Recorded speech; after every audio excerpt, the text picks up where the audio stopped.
This is BMK, where we inspire others to be more knowledgeable, be more kind, and be more in the know.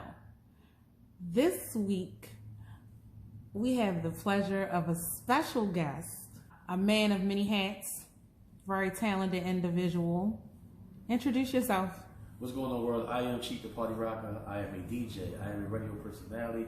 I am a Mr. Do-It-All. That's who I am. Okay, so what radio do you work with? I'm at 1500 Radio, based here in Baltimore. I've been there for almost 2 years. I currently am the host of the morning show, The Morning Source. Okay, do you like the morning show better than any other time slot?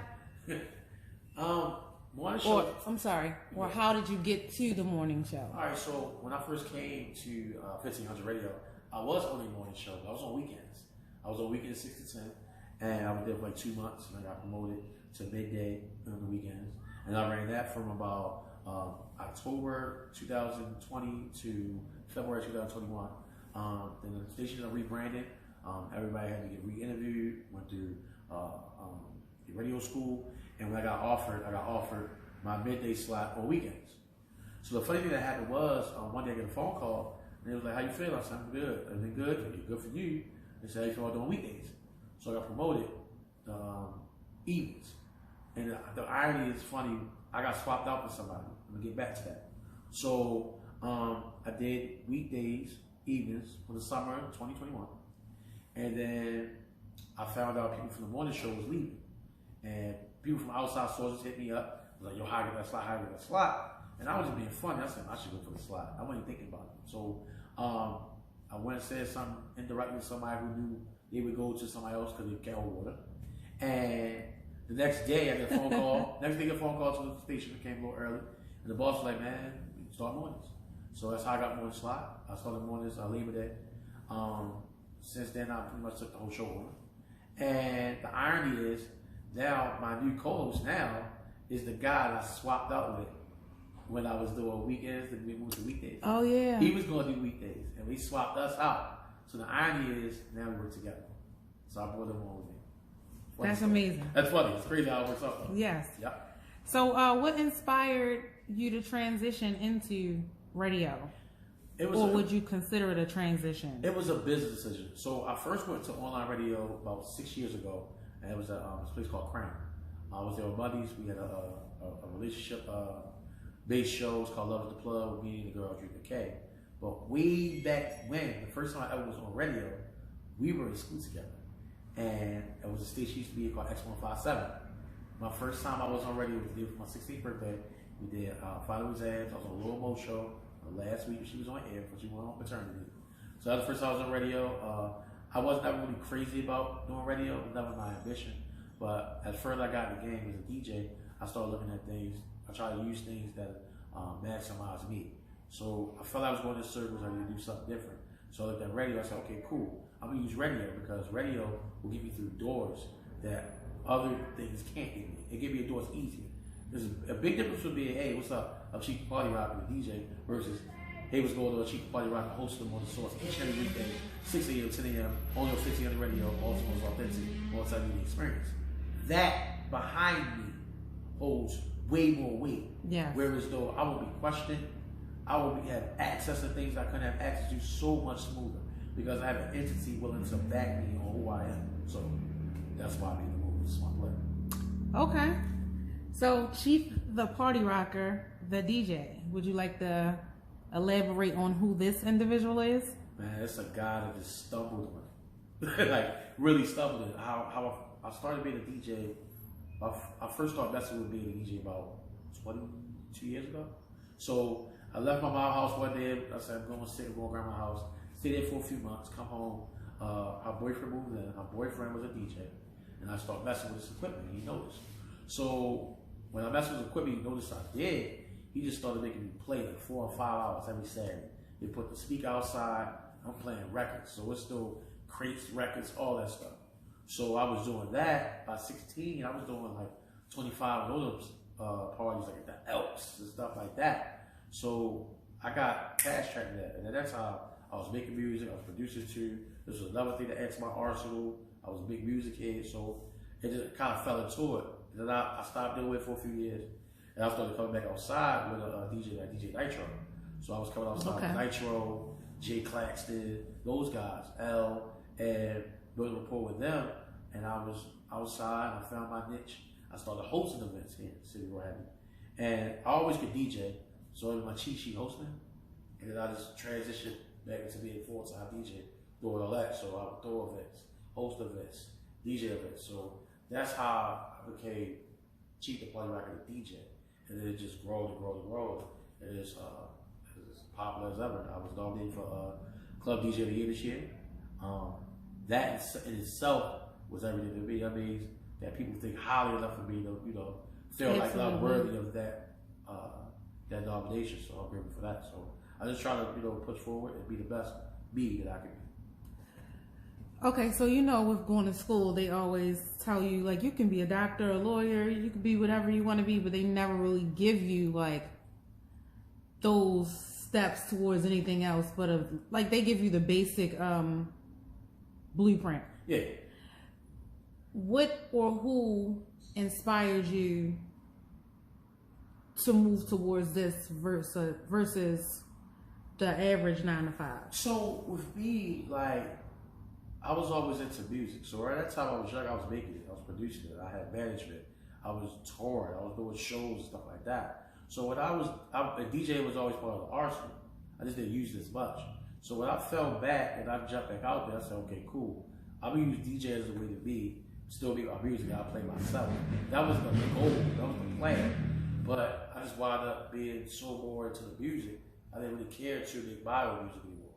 So that I started, using my experiences for being an artist, my experiences touring, dealing with management and stuff like that. So, give wisdom to other artists and stuff like that. If Bobby made this position, they would be more willing to listen to you more than someone who hasn't been through something. When you know people who've been through those wars, you'll be more likely to hear what they got to say. Yeah. So that's what I do. So I think we kind of pulled me into it. Because sometimes you can be like, I want DJ.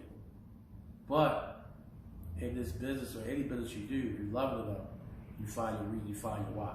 So you're like, okay, this is why I do it. This is why I do it. This is why I do it. And it just worked out for me perfectly. You sound like you're ready to drop a gem. So I'm going to ask now.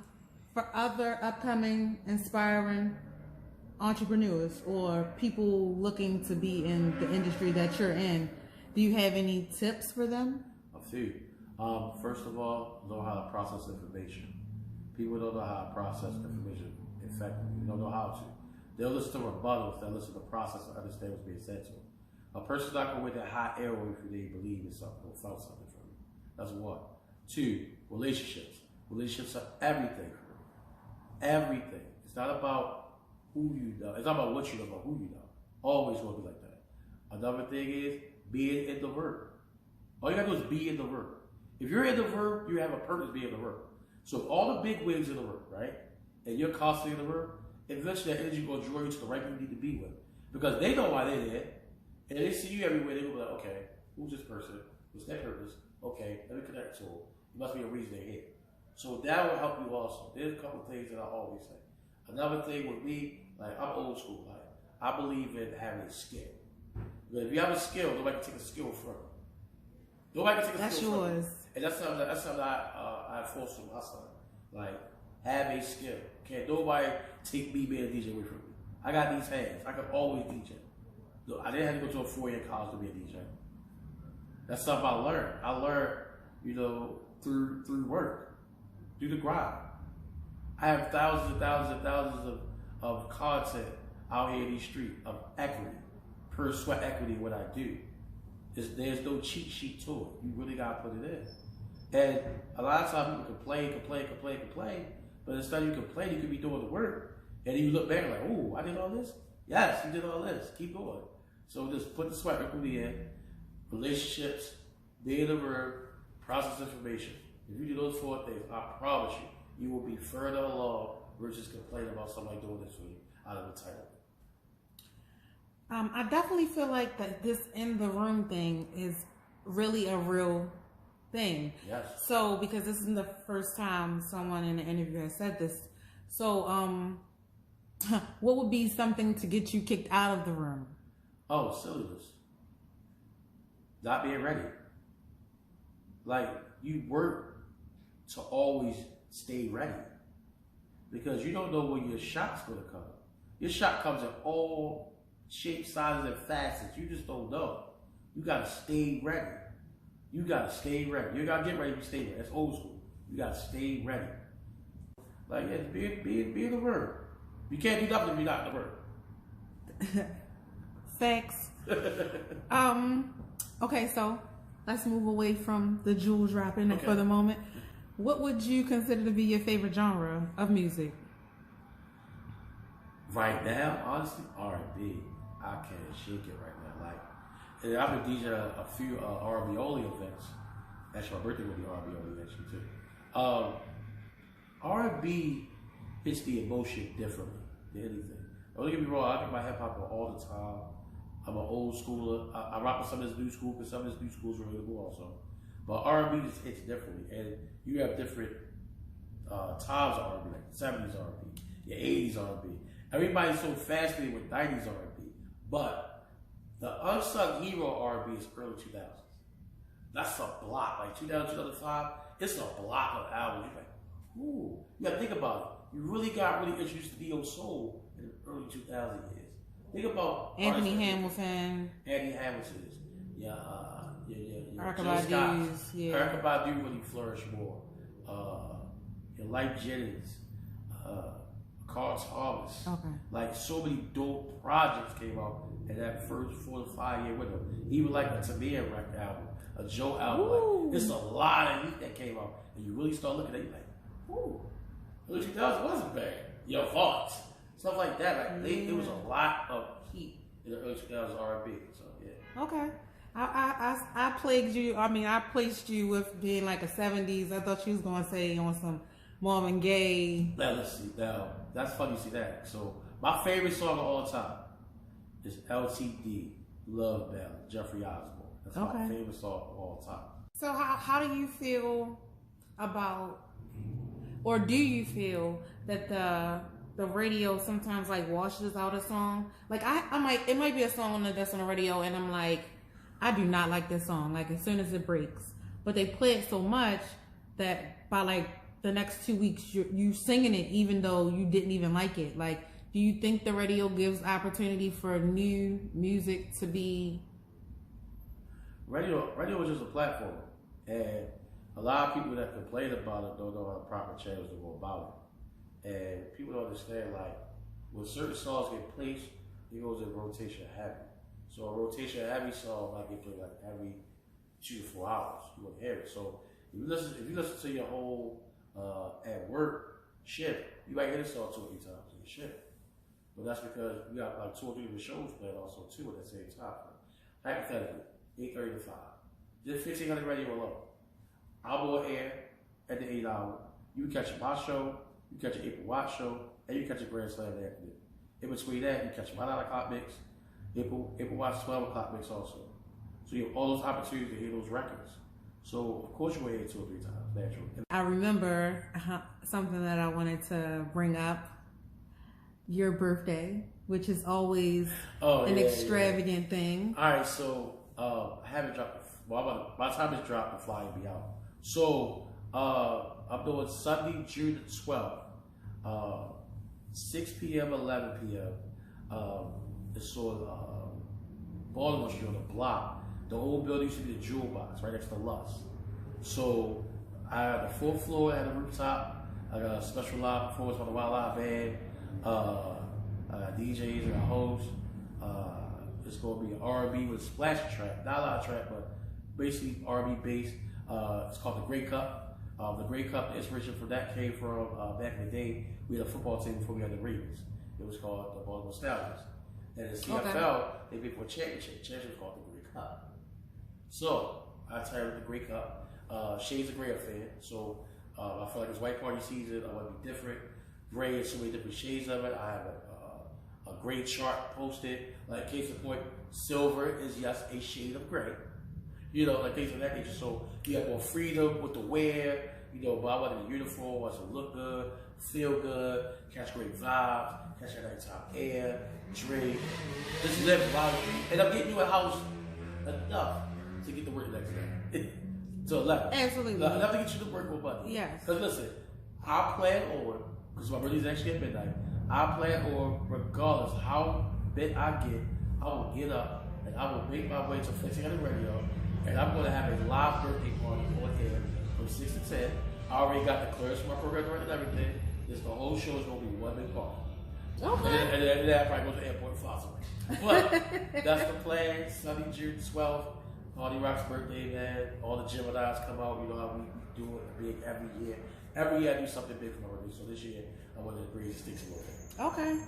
Well, let everybody know where they can find you, how they can get in contact with you, connect with you. All right, so I'm going to give you the rundown like I do on my radio show, okay? So make sure you follow me on Instagram at Chiefpartyrock. That's CHIEF Party Rock. Straight across, no underscores, no spaces. That's on Instagram. That's on Twitter. Maybe Snapchat one day. Definitely Clubhouse. Follow me. I do follow back. That's how you get to me. Or you can sit there and email me at chiefrocksit@gmail.com. That's Chief, CHIEF, Rocks, ROCKSIT @gmail.com. That's how you get to me for bookings, whatever. Artists want to submit some music, want some artist insight, holler at me. I'm an open book. I do not believe in withholding information, because what is it doing you if I'm holding on to it? I will always extend the plug, because at the end of the day, if I'm on and I help you and you go ahead and get off for her, you can be a future business partner. And people need to start thinking like that more. So, I'm an open book. Anybody need me, you got information, get to me. Let's do it. Okay. We'd like to thank you for giving us a moment of your time. We know you're a busy man. This has been BMK, where we motivate, inspire, and keep you aware. Don't forget to like, subscribe, and comment down below. Peace.